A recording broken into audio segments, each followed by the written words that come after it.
సామెతలు 27:11 ఏమంటో తెలుసా అండి? నా కుమారుడా, జ్ఞానమును సంపాదించి నా హృదయమును ఏం చేయమంటున్నాడు? సంతోషపరచో. నా కుమారుడా, బుర్ర తక్కువ వాడిలా జీవించకరా, తెలివి తక్కువలాగా జీవించకరా, చదువు సంధ్య లేనివాడిగా జీవించకరా, తెలివైన వాడిగా, బుర్రున్నవాడిగా, కష్టపడి చదివేవాడిగా నువ్వు జీవిస్తే నేను సంతోషిస్తా. ఎవడైనా ఒకవేళ నిన్ను గూర్చి ప్రశ్నిస్తే ధైర్యంగా సమాధానం ఇస్తా. ఆ తర్వాత మాట చూడండి, అప్పుడు నన్ను నిందించు వారితో నేను ఏమిటట ధైర్యంగా మాట్లాడతా. ఏమిటి మా అబ్బాయి గురించి ఏం మాట్లాడుతున్నావు? నువ్వు ఏం మాట్లాడుతున్నావు? వాడు 10th క్లాస్ ఫస్ట్ క్లాస్లో పాస్ అయ్యాడు, ఇంటర్మీడియట్ ఫస్ట్ క్లాస్లో పాస్ అయ్యాడు, డిగ్రీ ఫస్ట్ క్లాస్లో పాస్ అయ్యాడు, ఈరోజు ఉన్నతమైన ఉద్యోగం చేస్తున్నాడు, 10 మందికి సహాయపడుతున్నాడు. ఏం మాట్లాడుతున్నా కొడుకు గురించి? ఏం మాట్లాడుతున్నా నా కూతురు గురించి? రే నా కుమారుడా, నిన్ను కూర్చి నేను ధైర్యంగా చెప్పాలిరా. తెలివి తక్కువలాగా ఉండకరా, చదువు సంధ్య లేకుండా ఉండకరా, అల్లరి చిల్లరగా జీవించకరా. అదండి ఆ రోజు ఆ సామెతలు రాసినటువంటి సొలొమోను యొక్క ఆక్రందన. నా కుమారుడా, జ్ఞానము సంపాదించు, తెలివిగా జీవించు, ఫలితంగా నేను గర్వించే విధంగా నువ్వు బ్రతుకో. అది దేవుడు ఈరోజు నీ దగ్గర నుంచి కోరుతున్నాడు. మరొక వచనాన్ని చదవాలని ఆశపడుతున్నాను. రండి, 15:20 జ్ఞానము గల కుమారుడు తండ్రిని ఏం చేస్తాడట? సంతోషింపజేస్తాడు. నువ్వు జ్ఞానం కలిగిన తెలివైనటువంటి కొడుకు అయితే నీ తండ్రి నీ తల్లి నిన్ను చూసి సంతోషిస్తారు. ఎగ్జాంపుల్, నువ్వు బాగా చదువుకుంటున్నావు అనుకోండి, అమ్మ నాన్న ఎంత సంతోషిస్తారో.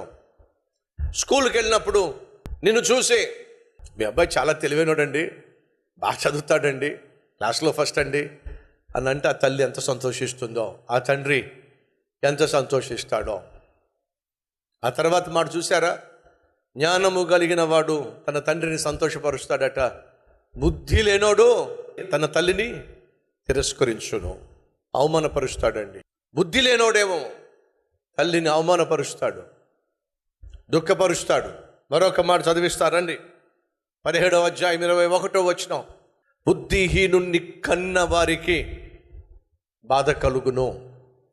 బుద్ధి లేనోడిని కన్నారనుకోండి, తెలివి తక్కువ వాడిని కన్నారనుకోండి, చదువు సంధ్య లేని వాడిని కన్నారనుకోండి, ఆ తల్లికి ఆ తండ్రికి ఎంత బాధ అండి, ఎంత దిగులండి. అడుగుతున్నా, అమ్మ నాన్న నిన్ను కూర్చి సంతోషిస్తున్నారా, ఏడుస్తున్నారా? అమ్మ నాన్న నిన్ను చూసి గర్విస్తున్నారా, లేకపోతే గుండెలు బాదుకుంటున్నారా? ఆ తర్వాత మాట చూడండి, తెలివి లేని వాని తండ్రికి సంతోషము లేదో. తమ్ముళ్ళు చెల్లెళ్ళో మళ్ళా చెప్తున్నా, జ్ఞానం సంపాదించు. ఎవరికైనా నువ్వు జ్ఞానము కొదువుగా ఉన్న ఎడల దేవుడు అంటున్నాడు, నన్ను అడగవలెనో, నేను వానికి జ్ఞానాన్ని ఇస్తా. మా అమ్మ నన్ను అడిగేది ఏంటో తెలుసా? రే, ప్రోగ్రెస్ కార్డ్ ఎదురా? ఎక్కడా? అన్నిటికీ అన్ని మార్కులకి రెడ్డింగ్తో రౌండ్లు చుట్టేవాళ్ళు. 7 మార్కులు 6 మార్కులు, అది మన చదువు. ఇప్పుడు ప్రోగ్రెస్ కార్డు తీసుకొచ్చి అమ్మకిస్తే ఒప్పుకుంటుందా?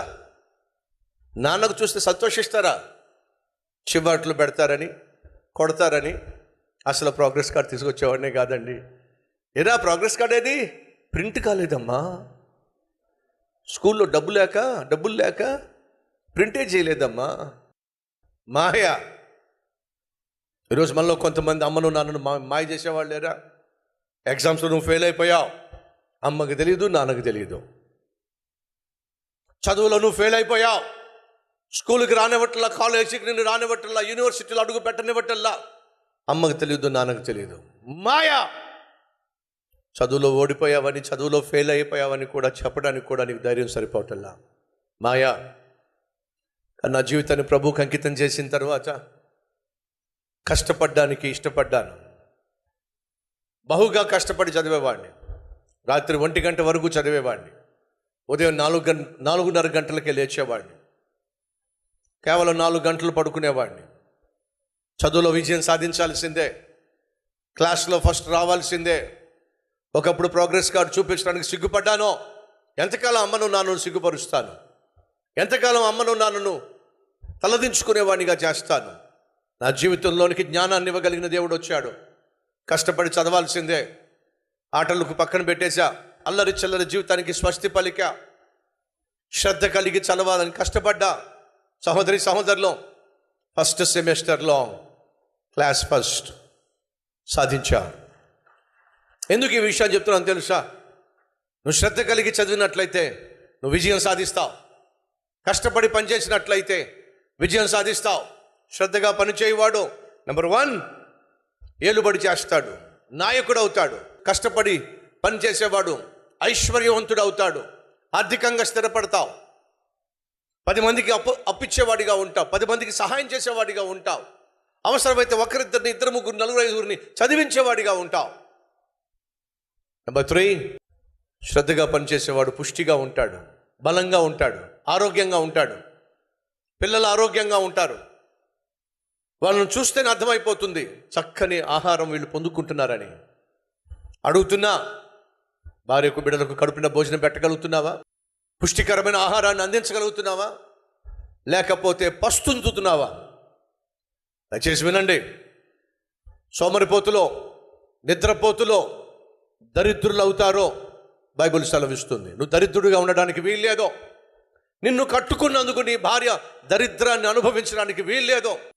నువ్వు కన్న బిడ్డలో కనీసం తిండి కూడా నోచుకోలేక, చదువుకు నోచుకోలేక దరిద్రులుగా మిగిలిపోవడానికి వీల్లేదో. ఈరోజు తీర్మానం తీసుకో. తీర్మానం తీసుకుంటావా? కళ్ళు మూసుకుని ప్రార్థనలు ఏకీవిస్తావా? Let's pray.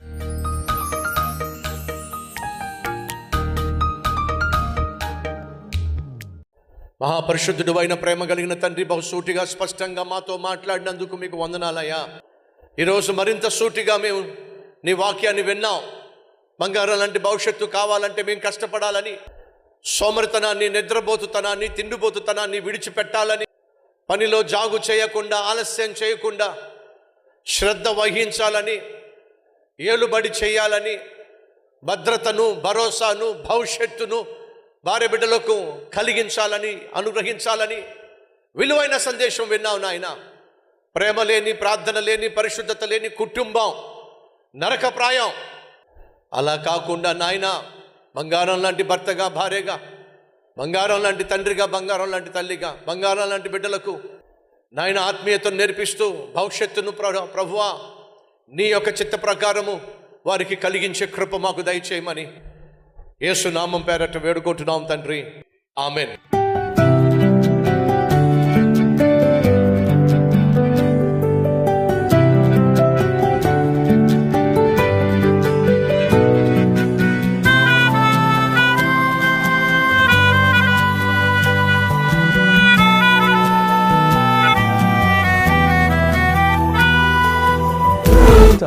డైలీ డివోషన్ ఆశీర్వాదకరంగా ఉంటే 10 మందికి షేర్ చేయండి, లైక్ చేయండి, అలాగే ఖచ్చితంగా కామెంట్ పెట్టండి.